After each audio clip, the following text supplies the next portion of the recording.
Hello friends, welcome to hashtag study with me. Friends, आज आम video रे child development and pedagogy most important केतोटी प्रश्न answer करवा जहाँकि आपण को ग्यारेंटली आसीपे आपण को ओटीटी एग्जाम रे ता रिलेटेड ना से प्रश्न गुड़िक।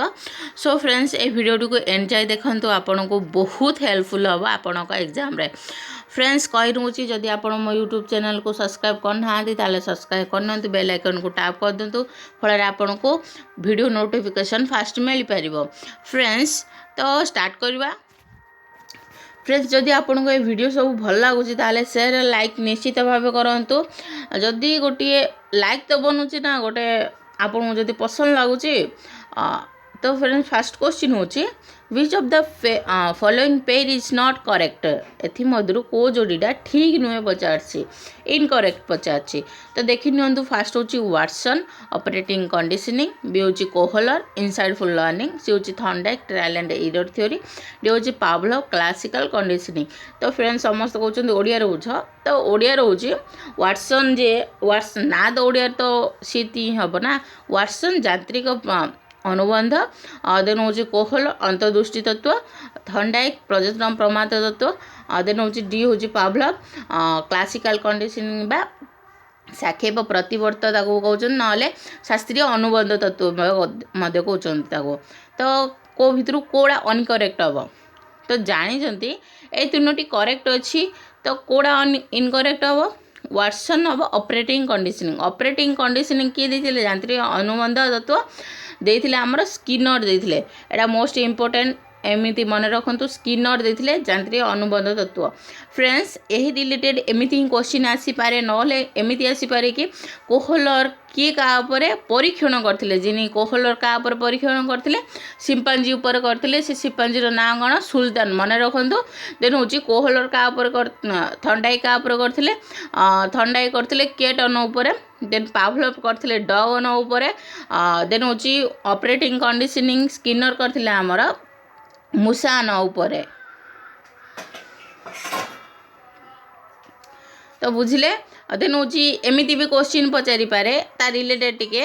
तो स्किनर कौन ऑपरेटिंग कंडीशनिंग होची आरएस थ्योरी, मोस्ट इंपोर्टेंट मन रखंतु RS theory, fast response, then होची स्टिमुलस। एटा मोस्ट इंपोर्टेंट मन रखंतु, एमती ही पचारि पारे आरएस थ्योरी किए देथिले, स्किनर देथिले। देन होची क्लासिकल कंडीशनिंग होची एसआर थ्योरी, एले फास्ट स्टिमुलस, देन होची हमर रिस्पांस आसी थाए। तो मन रखला ट्रायल एंड एरर थ्योरी, एमी ट्रायल एंड एरर थ्योरी मेन आसता है कि तांकर जो देथिले तांको जो स्तर देथिले बा जो लॉ देथिले, मेन होची 3 मेजर लॉ देथिले। सेटा कोन? Law of exercise, law of readiness, law of effect. तेटा मोस्ट इंपोर्टेंट ता रिलेटेड आसता है कोन? Law of readiness, law of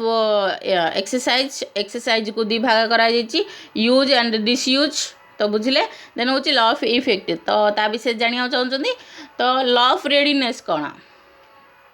तो लॉ ऑफ रेडीनेस तो मो तो अक्षर कहया कथा। तो मो रेडीनेस कोन? तो रेडीनेस पचारे जिते बेले पिलाटी शिखिबापे निजे मेंटली फिजिकली रेडी नुहे सेते बेले पिलाटी शिखि पारिबोनी। फॉर एग्जांपल करिया गोटे शॉर्टकट रे गोटे 6 वर्ष पिलाटी साइकोलॉजी आपण पढ़ेबे। तो 6 वर्षर पिलार मेंटल कैपेबिलिटी कौन? साइकोलॉजी पढ़ा से पढ़ी पारिबोनी। तो आपण बुझिले जिते बेले से फिजिकली और मेंटली रेडी थिबो, मैच्योर थिबो, सेते बेले ही गोटे सब्जेक्ट से पढ़ी पारिबो। तो बुझिले। देन होची लॉ ऑफ एक्सरसाइज, जो बारंबार जो जिनस आपण करूथिले व्यवहार करूथिबे, एक्सरसाइज करथिबे, प्रैक्टिस करथिबे, से जिनस आपण को मन रहबे। ताको हमें 2 भाग विभक्त करछि, law of use and disuse. कौन व्यवहार करथिले सेटा आपण मन रहे, डिसयूज बा व्यवहार न गला आपण को भूली जिवे। तो बुझिले। देन होची law of effect. Law of effect कौन होता है? जतले आपण शिक्षण प्रणाली रे भावन्तु, शिक्षण प्रणाली जतबे आपण सैटिस्फैक्शन बा जॉयफुल है आपणकर आनंद मिलला, शिखिले कौन ताहले कौन हला आपन से लंग लास्टिंग हम, जीवन सारा मन रदि आपण भल लगे आपण को बाध्यबाधकता कराब से आपणकर शिखिपारे डिससाटिस्फैक्शन हम। तो बुझिले। तो एमती हो पारे एमिति क्वेश्चन आसी थाए hit the iron when it is hot एमिति क्वेश्चन आसला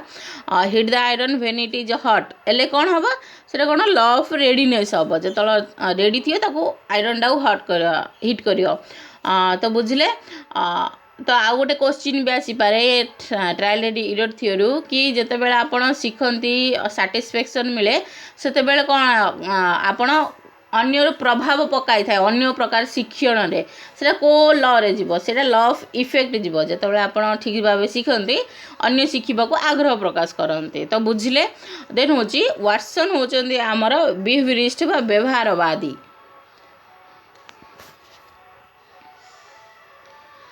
तो एमिति ही क्वेश्चन आसी थाए मु ओवरऑल कहीदेली इनसाइटफुल लर्निंग रे आसी थाए तो कोहल और काप्ता किए देथिले मन रखु लुइस देथिले देन होची कोहल और काप्ता एमानक केते जनक इनसाइटफुल लर्निंग रो जो वैज्ञानिक ने जोड़ी ही रही से ना मन रखु से ना मध्यरु आसी थाए देन होची part and whole theory era देखंतु से माने इनसाइटफुल लर्निंग जो से माने से मत साइंटिस्ट माने कौन करते मनोवैज्ञानिक माने पार्ट उपर बेसी विश्वास करते नहीं होल उपर बेसी विश्वास करते पार्ट अपेक्षा से माने कहते गोटे पार्ट द्वारा पिला को भल भाव शिखाई पार गोटे एग्जांपल नेबा जेते बेले आपण स्केलेटिन विषय शिखौथिले गोटे स्केलेटिन रो मुंडडी आनी देखेबे तार गोटे गोटी आनी देखिबे तापर गोटे हातडी आनी देखेबे तो सी बुझा पड़ियोन तार मुंड ऊपर भी पळेबो सी किछि बुझी पारियोन जेते बेले आपण गोटे पूरा स्केलेटिन आनी की देखेबे सेते बेले कोन सी तार पूरा सार तत्वटा बुझी पारिबो तो सेटा ही कहते से माने कहते पार्ट पार्ट देखा अपेक्षा ताको होल करी देख तो बुझले तो ए क्वेश्चन रु केतरा क्वेश्चन आसी पारियो मु एमिति कहिदेली तो फर्स्ट नंबर एडा थिला फर्स्ट नंबर देन होची सेकंड नंबर को जीवा सॉरी तो सेकंड नंबर होची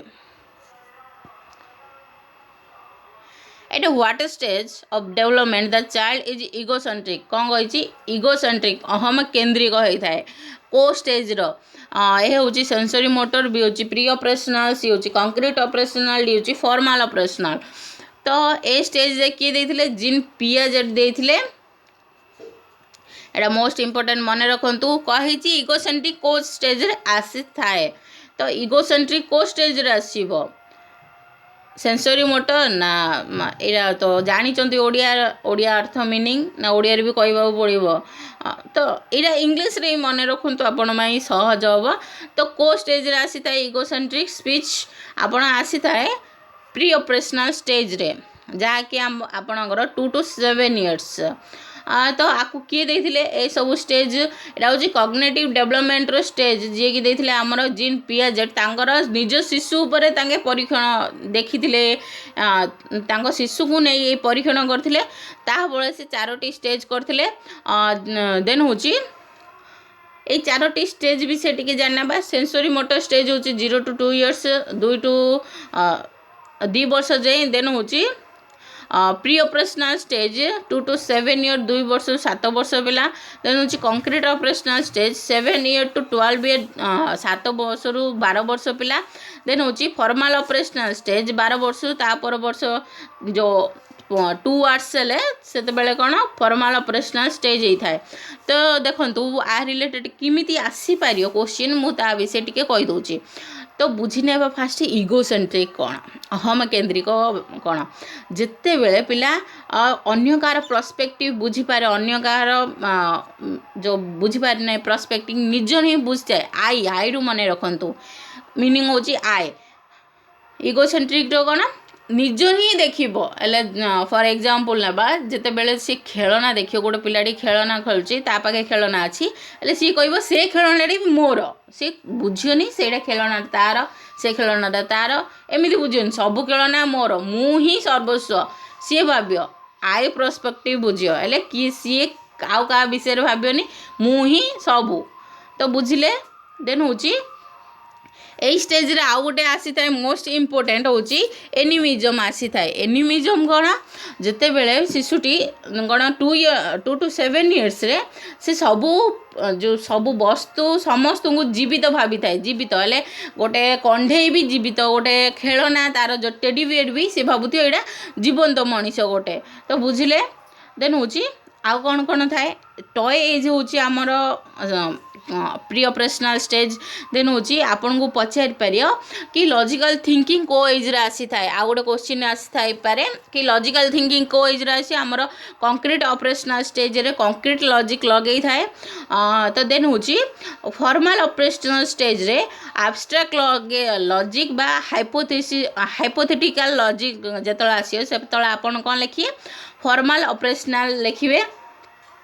एटा हूँ आपण प्री ऑपरेशनल हूँ प्री स्कूल एज। देन हूँ एटा स्कूल एज। तो मन रखु गैंग एज कौन प्री स्कूल एज कौन ए रिलेटेड आसी थाए। तो बुझिले। देन हूँ 2 नंबर क्वेश्चन आई होप समस्त बुझी पार्थिबे। 3 नंबर क्वेश्चन को आसिया Vygotsky emphasizes the importance of a more experienced author who serves as a guide to provide this for the learner। एठी कौन कही वाइगोस्की जी की देथिले हमर सोशियो कल्चरल थ्योरी देथिले। वाइगोस्की कौन एठी कहिचंदी कि गोटे मोर नॉलेजेबल एक्सपीरियंस अदर जेते बेले गोटे बहुत जानी थी गोटे व्यक्ति कौन सर्व करता है गाइड करता है कौन प्रोवाइड करने से गाइड जो करता है स्टूडेंट को कौन प्रोवाइड करता है कौन प्रोवाइड कर पचारे हूँ क्वेश्चनिंग प्रश्न उत्तर द्वारा भी हूँ स्काफ फोल्डिंग कौन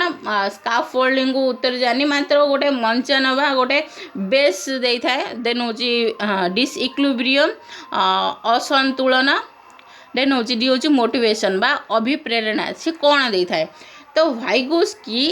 ए आंसरटा कह आगुरी वाइगोस्की 3टा विषय मोस्ट इम्पोर्टेंट कही। देन हूँ से कौन स्काफ फोल्डिंग MKO ZPD ए 3टा मन रखु। ए 3टी आसीगला वाइगोस्की जो भी प्रकार क्वेश्चन आसला आप सॉल्व करें बुझीगले। तो देखु जिते बड़े गोटे पिलाटी शिखी पान गोटे गोटे स्तर अच्छी जोटि शिखी पानी गोटे जिनस जिते बेले गोटे टीचर कि जी ताकू प्रोवाइड करिए गाइड करिए ताकू आमे कौन कह स्काफोल्डिंग कहवा स्काफोल्डिंग कहया है बुझला। गोटे सीढ़ी देखिए सीढ़ी एटा गोटे स्काफोल्डिंग ने भावतु सीढ़ी एटा हूँ आमर लक्ष्य ये पहुँची पारियार एटा हूँ स्टूडेंट जिते बेले गोटे सीढ़ी प्रदान करती सी हूँ कौन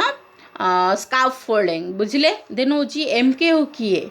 जी जो सीढ़ीटा प्रदान कर से पहुँचापी सी कौन MK हम मोर नॉलेजेबल अदर जी कि आपण टीचर हो पारे। मोर नॉलेजेबल अदर है कौन अधिक ज्ञान थी मोर नॉलेज एले भाव दिंतु MKO देखी दिंतु MKO more knowledgeable other knowledgeable है जानते बेसी ज्ञानी जदि से सब्जेक्ट विषय रे से स्टूडेंट टू अधिक ज्ञान थी ताको आमे मोर नॉलेजेबल अदर कया जे कि आपण टीचर हो पारे पेरेंट्स हो पारे अन्य सब पीर हो पारे एकदम आउ ना कंप्यूटर कौन टेक्निकल जिनस भी हो पारे MKO। तो देखंतु MKO किए गोटे पर्सन हो पारे गोटे मेसीन भी हो पारे। तो जी सो सीढ़ीटा प्रदान करे किए करे MKO प्रदान करे से सीढ़ीटा आमे कौन कया जो हेल्प देवे ताको आमे कौन कह स्काफ फोल्डिंग कह सीढ़ी किए दब MKO दब। देन हूँ लक्ष्य रे पहुँचवा को आमे कह ZPD zone of proximal development से स्तर जाए पहुँची पार। तो बुझिले एटा हूँ फॉर एग्जांपल एटा हूँ गोटे शिशु ए स्तर जाए सी निजे पहुँची पार्ची मात्र ए स्तर जाए पहुँचापी कौन MKO आ स्काफ फोल्डिंग दरकार एटा हूँ आमर ZPD बुझिला। इन सर्ट रे बुझे सहज भाव में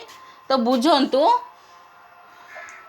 तो राइट आंसर कौन हम जो MKO बा मोर एक्सपीरियंस अदर जो आपन को प्रोवाइड करिए सेटा कौन जो प्रोवाइड करी आपन को कौन कह जाए स्काफ फोल्डिंग। जदि एति कहला पर बुझुना तो आउ टिके सरल भाषा नेक्स्ट वीडियो निश्चित भाव कहबी। तो देखो स्काफोल्डिंग कौन गोटे मंचन बा गोटे सीढ़ी टाइप्र जहाँकि आपण प्रोवाइड करते एमको कौटी पहुँचे जेडपीडी पाखे पहुँचापी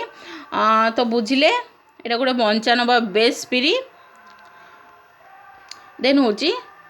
the task that an individual can accomplish by with the assistance of a more experienced person represent the learners गोटे टास्क जहाँकि केवल गोटे व्यक्ति विशेष बा इंडिविजुअल केतल पूरण करें गोटे आसिस्ट कलापर किए जड़े तांको साहाय्य कलापर ही से स्तर को पहुँची पार ताकू आमे कौन कहवा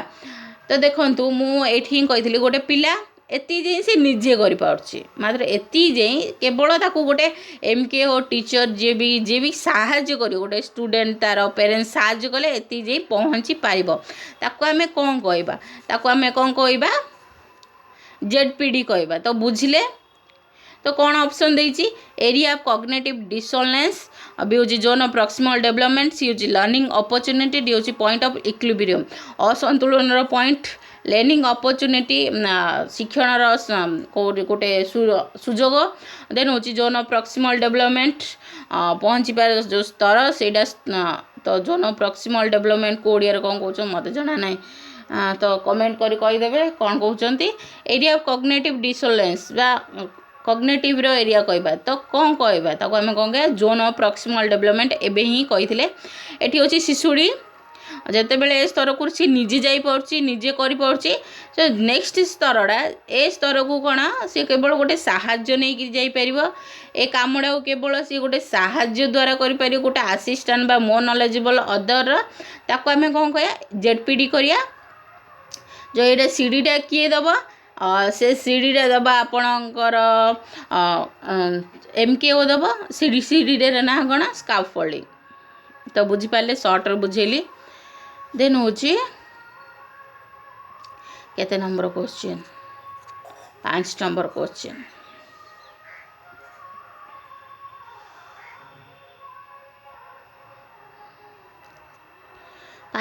क्वेश्चन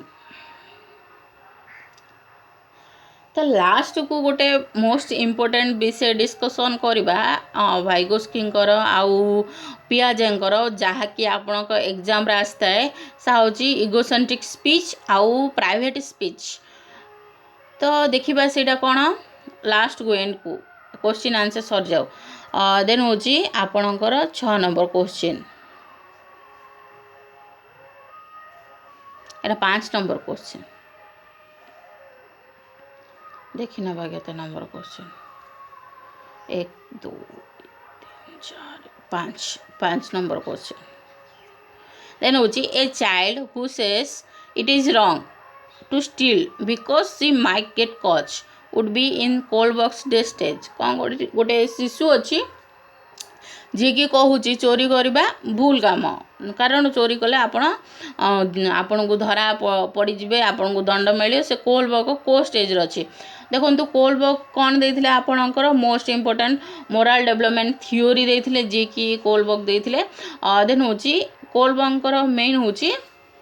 से नैतिकर जो देते सिद्धांत से भितर 3टी लेवल रे विभक्त करते 3टा level conventional pre conventional conventional तापर हूँ पोस्ट कन्वेंशनल सबू स्टेज सबू लेवल रे 2-2टी स्टेज अच्छी तो मोट केतटा स्टेज 6टा स्टेज देते यहाँ मन रखु से 6टा स्टेज भितर ये 4टी स्टेज देती देखो ये कौन कही गोटे शिशु हूँ चोरी करिया खराब काम कारण चोरी कले धरा पड़ो दंड मिल तो को स्टेज अच्छे हूँ punishment and obedience oriented stage 1 अच्छी देन हूँ इंस्ट्रूमेंटाल हेडोइजम स्टेज 2 रे अच्छी सी हूँ good boy good girl morality stage 3 रे अच्छी देन हूँ D authority and social order maintaining morality stage 4 अच्छी देखो आर अन्य नाम सब आप देखिपारे बुक रे 2-2टी नाम देती तो देखो यहाँ को स्टेज आसियो तो बुझने देख फास्ट स्टेज हूँ जिते बेले पिलाटी पनिशमेंट एंड ओबीडिएंट ओरिएंटेड एठी कौन जो काम करियन जहाँद्वारा तांको पनिशमेंट मिलियो पनिशमेंट बुझला देन ओबिडिएंट जो पिला माने कौन करिए पिता माता जोड़ा तांके खुशी हेबे से पीढ़ी काम करेंगे तो बुझला फास्ट स्टेज कौन होता है सी जो काम पनिशमेंट मिलियोनी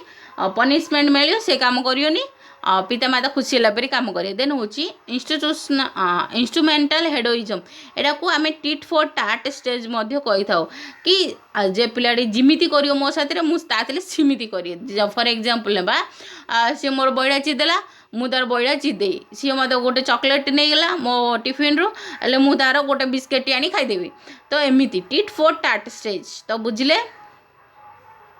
देन हूँ गुड बॉय गुड गर्ल ये गुड बॉय गुड गर्ल आपड़ बुझु से निजक लोक मैंने केमी से लाइक करिए से उपरे ध्यान दे था good boy good girl like dislike से पोजिशन उपरे ध्यान दे था देन हूँ अथॉरिटी एंड सोशल ऑर्डर तांगे सोशल लॉ एंड रीइंफोर्समेंट को मानती सोसाइटी रे कौन कौन लॉ अच्छी से मानती डी हूँ लास्ट स्टेज तो 4 नंबर स्टेज से माने लॉ को फॉलो करते तो यहाँ को स्टेज आसियो कौन कही चोरी करिया गोटे खराब काम कही द्वारा तुमको जेल हो पारे तुम धरा हो पार तो को स्टेज आसियो पनिशमेंट फास्ट स्टेज आसियो कारण चोरी करिया खराब काम चोरी कले फॉर एग्जांपल चाइल्ड को नुहतु चाइल्ड गोटे जदि चोरी कला माड़ बाजिबो ताकू पनिशमेंट मिलियो तो कौन है यहाँ गोटे फास्ट स्टेज रे जियो स्टेज 1 रे तो बुझले देन हूँ 6 नंबर क्वेश्चन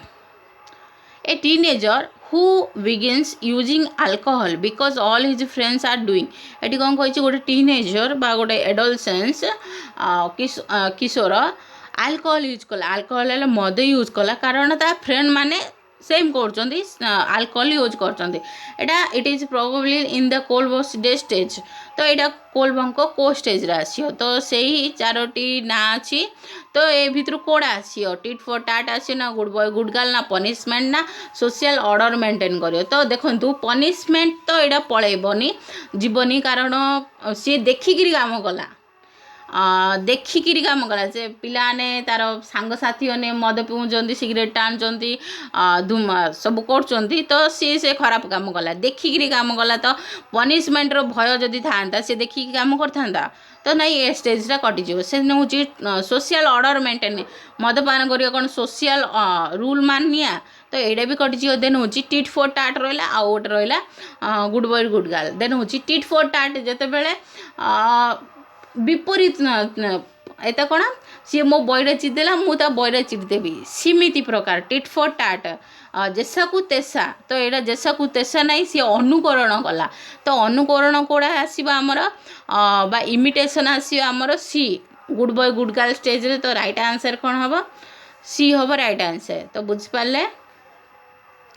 देन हूँ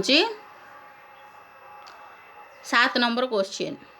Which of the following statement cannot be considered as a feature of the process of learning? एथि मधुर कोड़ा गोटे लर्निंग रो फीचर बा वैशिष्ट्य नुहे ए हूँ educational institution are the only place where learning can take place तो ये देखु फास्ट कही विद्यालय होगा गोटे शैक्षिक अनुष्ठान गोटे जगह जोटी शिक्षण होता है तो फास्ट ही यहाँ हम आंसर कारण केवल एजुकेशनल इंस्टीट्यूशन ही शिक्षा ही न था शिक्षा फॉर्मल इनफॉर्मल नॉन फॉर्मल होता है बाहर मध्य पिला बहुत किसी शिखती पेरेंट्स द्वारा सोसाइटी द्वारा इन्वॉल्वमेंट द्वारा तो यहाँ ही फास्ट ही कटिज आउ 3टी ठीक हम गोटे लर्निंग कौन गोटे गोल ओरिएंटेड लक्ष्याभिमुखी देन हूँ कम्प्रेहेंसिव प्रोसेस यहाँ गोटे होता है देन हूँ यहाँ कौन अनलर्निंग बा किसी बेकारिया शिक्षा भी गोटे लर्निंग होता है तो फॉर एग्जांपल अनलर्निंग रे अल्कोहल पीवा धूम्रपान करवा एटा शिखी दे थांती पिला माने सेटा कोन लर्निंग रे जीवने सेटा कोन अनलर्निंग सेटा तो हमको सेटा शिखिबा कथा नुहे मात्र पिला ने देखिकरी बहुत जिंस शिखी दे थांती अनलर्निंग शिखी दे थांती तो हबो देन होची राइट आंसर कोन हबो ए हबो राइट आंसर देखंतु शैक्षिक अनुष्ठान केवल एमती गोटे अनुष्ठान नुहे जहाँकि आपण जोटी शिक्षण हो पार देखो बाहर जो मैंने कि स्कूल को जाऊना से मोरालिटी बेसिक नॉलेज से न थाए से पर्सु समान होता तो एजुकेशनल इंस्टीट्यूशन बा विद्यालय एमती गोटे जगह नुहे जोटी केवल शिक्षा हम तो पेरेंट्स द्वारा फैमिली द्वारा से सोसाइटी द्वारा कल्चर द्वारा से कौन नॉर्म्स वैल्यूज बहुत शिखी था। तो बुझिले देन हूँ 8 number question a student of 5th grade with visual deficiency should be एठी कौन कही गोटे स्टूडेंट अच्छी जी कि पंचम क्लास रे ताको विजुअल डेफिशिएंसी अच्छी देखिबारे ताको प्रॉब्लम होची डेफिशिएंसी ले असुविधा होची शुड बी ए होची excuse to do a lower level of work ताको कौन गोटे टिके कम level of work 5th grade रु टिके कम स्तर काम देवा होमवर्क देवा कि सब प्रकार काम देवा देन होची बी होची helped with his her routine work by parents and friends तार सब जो रूटीन वर्क तार हेल्प नेबा पेरेंट्स रो नले फ्रेंड मानकर सी होची treated normally in the classroom ताको सामान्य रूपे ट्रीट करिया देन होची सपोर्टेड बाय ऑडियो सीडीज ताको ऑडियो सीडी प्रोवाइड करिया देन होची डी होची given special treatment in the classroom एठी in the hour a third hour in the classroom हवा ताको स्पेशल फील करेबा। तो कौन भावुचंते 8 नंबर क्वेश्चन रो आंसर कौन हबो आंसर दियंतु फटाफट। तो आंसर हवा आपणकर treat normally in the classroom and provide support audio CDs. तो आपण भाबे ए तीनटा कौन पे हबनी देखंतु गोटे कौन आमर इंक्लूसिव बा अंतर्निवेश शिक्षा कौन स्पेशल स्टूडेंट मानकू मध्य आपन को नॉर्मल क्लासरूम में पढ़ा जाता है। तो सेमानक लेवल अनुसार आम 5th ग्रेड रो लेवल अनुसार आम काम देवा देन होची से स्पेशल फील करई पारिबानी कारण एटा गोटे सेग्रीगेशन हो गोटे क्लासरूम रे अलग हो गोटे इनसिक्यूरीटी आसीज स्टूडेंट मानक भितर तो आउ सब बेले हेल्प भी करई पारिबानी। तो कौन हम तांको नॉर्मली ट्रीट करवा तांको देखंतु सी कौन विजुअल डेफिशिएंसी अच्छी तो ताको ऑडियो सीडी प्रोवाइड करिया। तो मन रखंतु जेते बेले कि आपण को जो ऑर्गानटा आपण को खराब अच्छी माने सी देखी पारने तो अन्य गोटे ऑर्गान बा सेंस कौन कौच सेंस द्वारा आपण शिखई पारे जिनी आपण श्रवण द्वारा नॉले स्पर्श एटा सेंसेस को आपण डेवलप करे पारे जदि ताकू शुणा प्रॉब्लम होता तो आपण विजुअल देखई था ना अन्य कौन सेंस द्वारा एक्टिवेट करे था। तो मन रखला देन होची आमे मेन होची इंक्लूसिव एजुकेशन रे बा अंतर्निवेश शिक्षा रे सब पिला माने इंक्लूड होती सी को प्रकार डेफिशिएंसी हो मेंटल रिटार्डेड स्टूडेंट हो बा कौन सी ADHD स्टूडेंट हो गिफ्टेड स्टूडेंट इंटेलिजेंट स्टूडेंट जी भी हो नॉर्मल क्लासरूम रे आसी थांती तो सेमानकु को नॉर्मली ट्रीट करेंगे स्पेशल फील करेबेनी। तो बुझले तो सी हम राइट आंसर। देन 9 नंबर होची value assignment in evaluation is dash value assignment जो होता है ताको आम इवैल्यूएशन कौन होता है ए हूँ क्वांटिटेटिव बी हूँ क्वालिटेटिव बी हूँ both A and B D हूँ नन गुणात्मक परिमाणात्मक ना गुणात्मक परिमाणात्मक। तो वैल्यू असाइनमेंट देखंतु वैल्यू असाइनमेंट होता है आपण बहुत गुणात्मक परिमाणात्मक। तो सी हम राइट आंसर। देन हूँ 9 नंबर क्वेश्चन बोधे तो when we describe an individual's performance in term of his relative position in some known group we make a dash जेते बेले गोटे आमे गोटे इंडिविजुअल बा गोटे पिल्लार परफॉर्मेंस को सी कौन करिछि केते मार्क आंची गोटे पोजीशन को ता रिलेटिव पोजीशन को गोटे ग्रुप सहित कंपेयर करिया ताको आमे कोन कहबा ए होची प्लेसमेंट इवैल्यूएशन भी होची criterion reference evaluation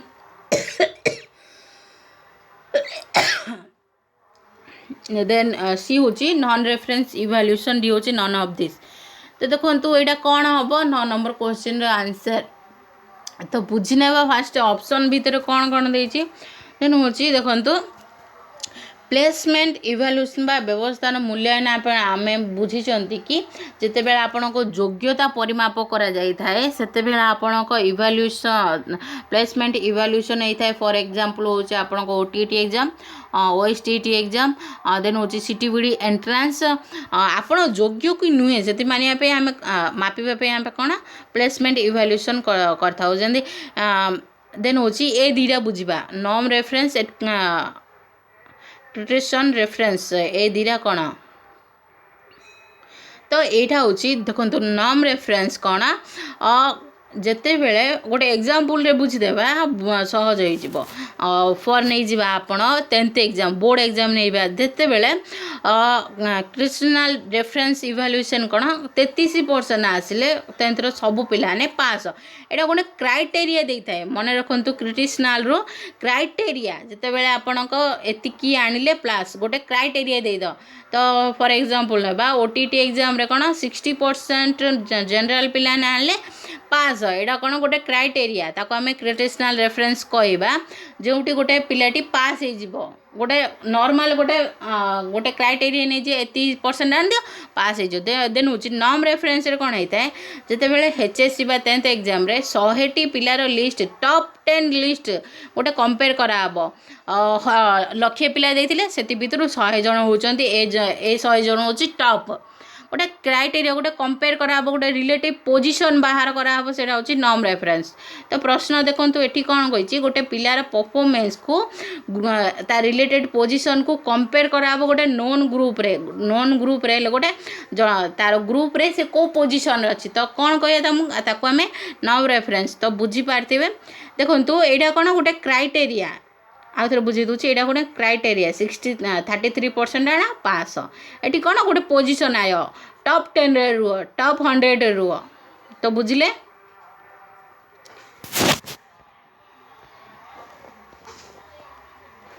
then which is that test measures what we intended to measure this quality of the test is called a होची reliability b होची validity c होची objectivity d होची usability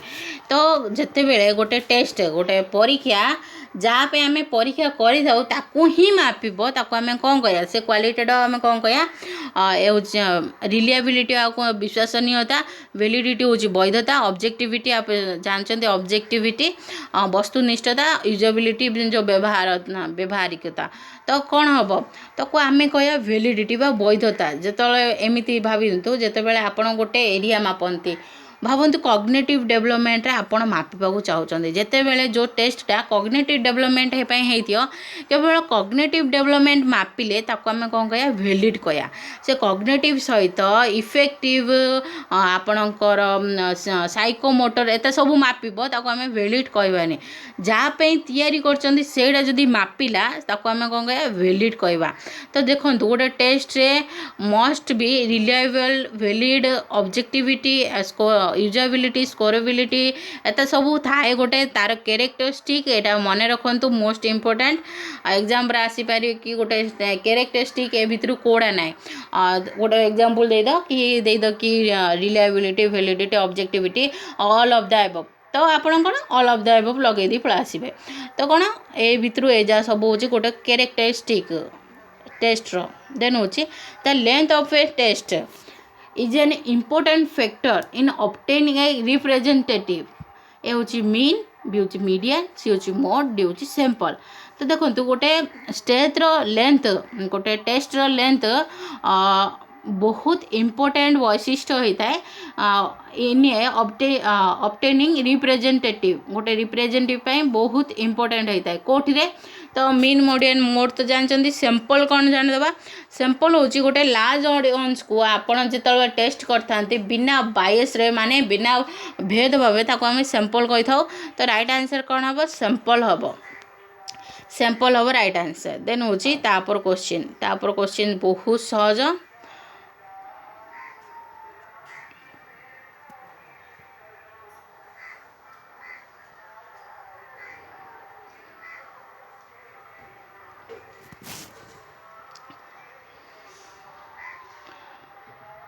तो कौन कही तो 10 नंबर कही intelligent quotient is expressed as a hmm intelligent quotient कही age by maturity into 100 B hmm mental age by chronological age into 100 chronological age by mental age into 100 D hmm maturity by mental age into 100 तो जानते IQ रो formula कौन MA by CA into 100 तो right answer कौन B हम right answer mental age by chronological age into 100। तो देखो mental age कौन क्रोनोलॉजिकल एज कौन सब विषय टिके भाविदेबा एबे तो रिविजन करदेबा। तो मेंटल एज जिते बेले देखो मेंटल एज रो कॉन्सेप्ट किए देथिले आपनको आल्बर्ट बिनेट देथिले सॉरी आल्बर्ट बांदुरा कह दूची बिनेट देथिले आपनको मेंटल एज रो कॉन्सेप्टटा। तो आईक्यू किए देथिले आईक्यू देथिले स्टोन देथिले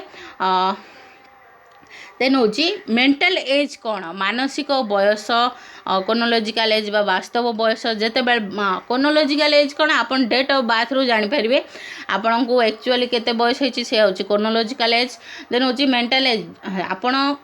को 5 वर्ष होती आपड़ जब 7 वर्षर गोटे पिलार एक्टिविटी करें तो आपण कौन आपण मेंटल एज कौन हम 7 वर्ष हम। तो बुझीपारे जो स्तर काम कर तार मेंटल एज। तो एमती इक्वेशन आणतु देखंतु मु कहली गोटे पिलाटी 7 वर्षर काम कर तो तार आईक्यू केते हेबो गोटे 5 वर्षर पिला तो मेंटल एज होची 7 वर्ष। देन होची क्रोनोलॉजिकल एज कौन तार बयस केते होची 5 वर्ष से 7 वर्ष काम कर पारची इंटू 100 करिया। तो काटि नियंतु 20 एले कौन हम 140 कौन गोटे ब्रिलियंट स्टूडेंट हम। तो देखंतु गोटे हाएस्ट गोटे ब्रिलियंट स्टूडेंट कौन तार आईक्यू हम 140 हम एटा मन रखु। देन हूँ नॉर्मल बा एवरेज गोटे पिलार मानसिक बयस 5 तार मेंटल एज भी 5 तो केते हम तार आईक्यू केते हम 100 हम सब बेले गोटे नॉर्मल पिलार आईक्यू 100 हम मन रखु। देन हूँ मेंटल एज किए देते आपण बिनेट देते आईक्यू फॉर्मूला किए देते आपण स्टोन देते। तो फादर ऑफ इंटेलिजेंट टेस्ट को जाए बिनेट को कह जाए। तो मन रखु एमती प्रश्न आसी पारे आ रिलेटेड कि आमे इडियट को कैटेगोरी जाए आपणकर मोस्ट ब्रिलियंट एवरेज आपण जाए मो एवरेज जाए 90 ରୁ 1 एति भितर देखंतु 110 भितर जाइतरे आपण मोस्ट एवरेज। तो मन रखला। देन होची 3 factor theory of intelligent was given a होची बिनेट बी होची हॉल से होची मॉर्गन डी होची स्पेरमैन। तो देखंतु एठी कोन हेतिला 2 फैक्टर थ्योरी बा ट्राइकिट थ्योरी आपण को देथिले स्टोनबर्ग देथिले जा कि आपण को ऑप्शन नै भूल ऑप्शन टाइप हे जायछि। तो किए देथिले तो तत्व देथिले स्टोनबर्ग देथिले। देन होची multifactor theory of intelligent related to multifactor theory आपण को किए देथिले आपण देथिले थॉर्नडाइक देथिले थॉर्नडाइक देथिले जाकि सोशल कंक्रीट देन होची सिंबॉलिक तीनटा देथिले मल्टीफैक्टर थ्योरी। तो बुझिले। देन होची 2 फैक्टर थ्योरी आपण को किए देथिले स्पेरमैन देथिले यूनिफैक्टर थ्योरी होची बिनेट देथिले। तो बुझंतु 3 फैक्टर थ्योरी 3टा अच्छी 3टा फैक्टर अच्छी। देन होची मल्टी फैक्टर थ्योरी जे कि आपण थॉर्नडाइक देथिले से भी 3टा देथिले सोशल कंक्रीट एंड होची आपणकर सिंबॉलिक SCS एमती मन रखि पारिबे। देन होची primary in common factor theory explains. तो primary in common factor theory किए देथिला कोटी अछि एक्सप्लेन्स होची यूनिफैक्टर थ्योरी बी होची 2 फैक्टर थ्योरी सी होची मल्टी फैक्टर थ्योरी जो होची जी फैक्टर थ्योरी। तो प्राइम एंड कॉमन फैक्टर के जी फैक्टर कोड थिला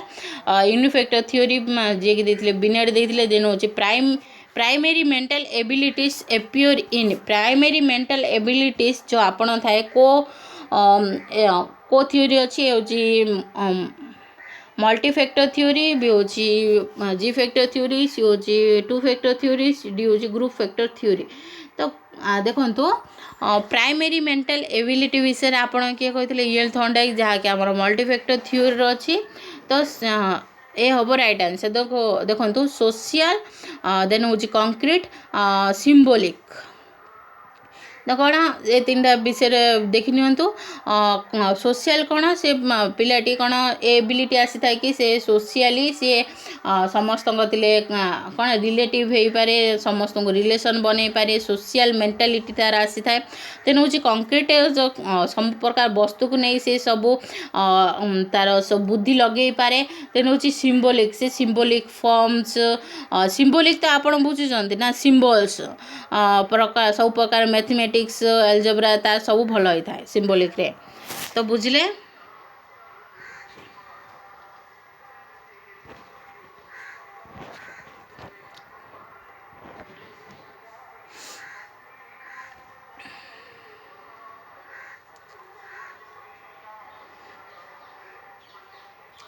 देन होची तापर नंबर क्वेश्चन होची the mental compatibility or dialogue between a person's practical experience and his knowledge for practicality is known as जते बेले गोटे आसी थाए गोटे कंपेयर चली थाए कि तार प्रैक्टिकल नॉलेज प्रैक्टिकल एक्सपीरियंस भितर ताको आम कौन कह जो फंडामेंटल एटीट्यूड भी हूँ ऑर्गेनाइजेशन सी हूँ एडजस्टमेंट भी हूँ एसिमुलेशन तो फास्ट देखि नियंतु कंपेयर चलती तो यहाँ फंडामेंटल एटीट्यूड भी हेनी तो कटिज ऑर्गेनाइजेशन कौन सी जदि ऑर्गान करता तार प्रैक्टिकल नॉलेज को गोटे स्तर पर गोटे स्तर से ऑर्गेनाइजेशन रे जाता देन हूँ एसिमुलेशन कौन तार हूँ नॉलेज रे किसी एड करिया को न्यू नॉलेज किसी एड करिया को आम एसिमुलेशन कहते तो यहाँ कौटा जीव एडजस्टमेंट हम राइट आंसर सी हम राइट आंसर देन हूँ the effort for mental stability in between pre knowledge and new knowledge is known as stress जिते बेले आपणकर स्थिरता आसता स्टेबिलिटी स्टेबल गोटे स्थिरता आसी था आपण पूर्व ज्ञान आउ ए जो शिखी नुआ ज्ञान न्यू नॉलेज उपरे ताकू सॉरी ताकू आम कौन कह ये हूँ एसिमुलेशन भी हूँ एकमेंडेशन सी हूँ इक्विलिब्रियम डी हूँ एडजस्टमेंट तो आम कौन कहवा ताकू आम कहवा इक्विलिब्रियम तो ए जा सब विषय टिके भाभी नियंतु बुझी नेबा कौन कौन अच्छी देखु जिते बेले फास्ट एसिमुलेशन आरंभ करिया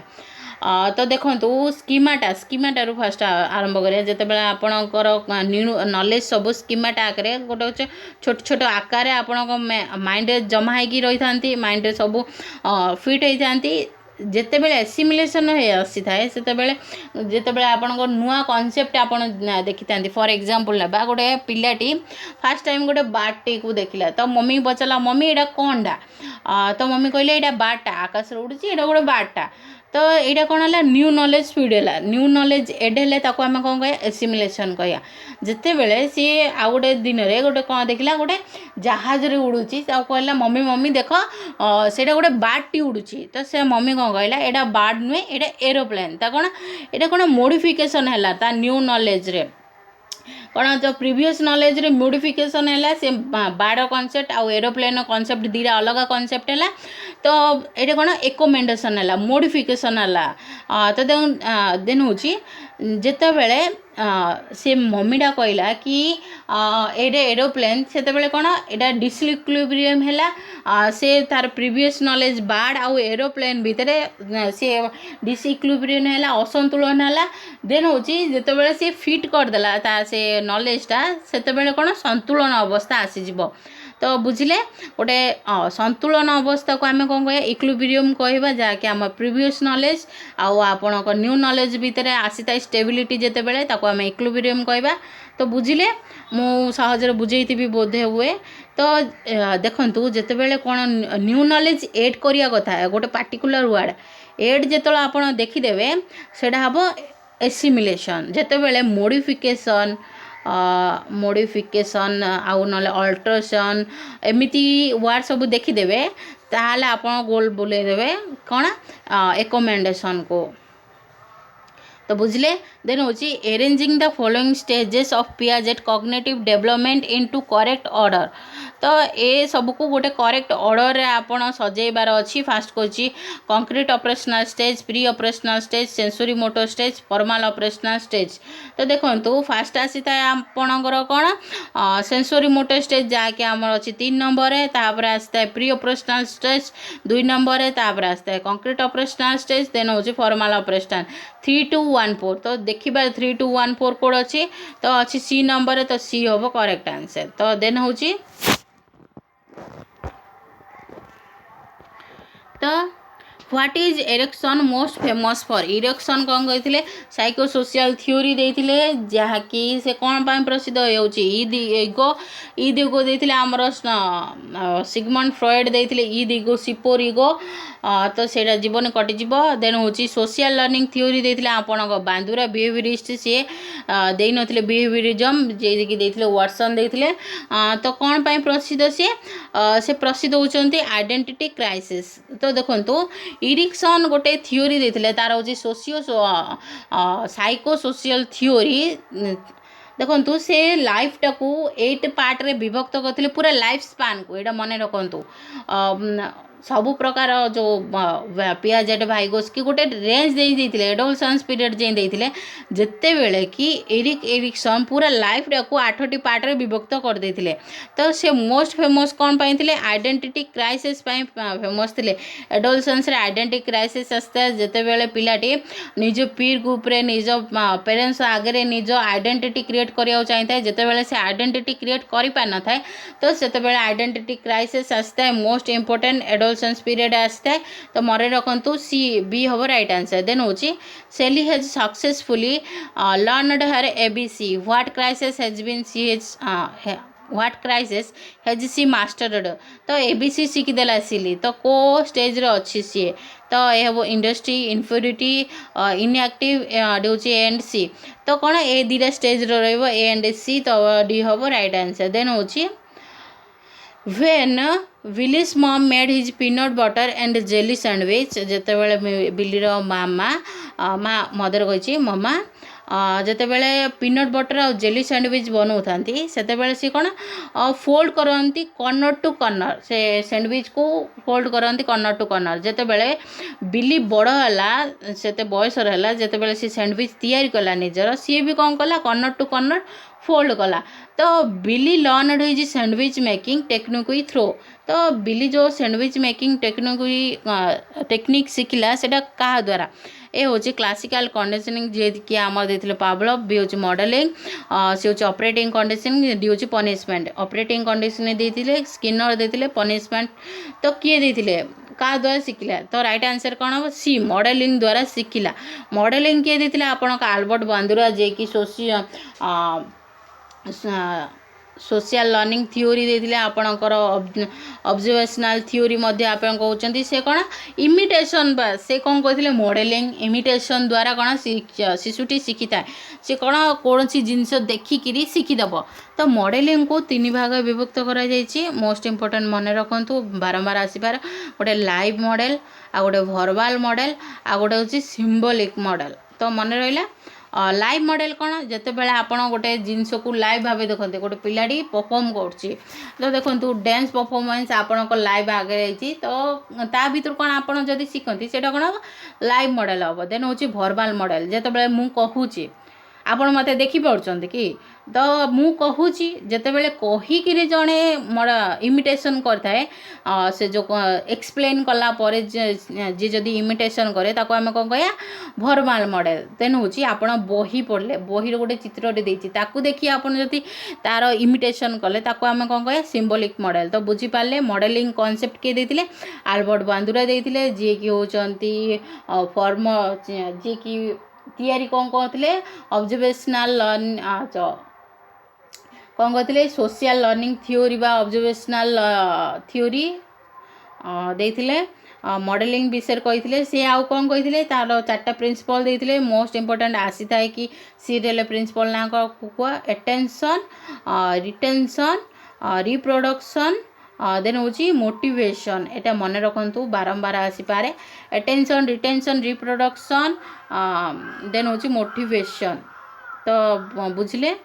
तो यहाँ हूँ रिपीटेड होता। तो फ्रेंड्स आपन को ये वीडियोटी केमिति लागला कमेंट करी निश्चित भाव कहे। आज ये ही सरुची। जदि आपन को ये वीडियोटी भल लगिला आपन को मजादार लगिला ताहाले आपन गोटे सब्सक्राइब तो निश्चित भाव करेंगे। जदि भल लगुच गोटे लाइक तो बनता है ना यार। सो फ्रेंड्स गोटे लाइक निश्चित भाव दिंतु। एतिकी ही। तो थैंक्स फॉर वाचिंग।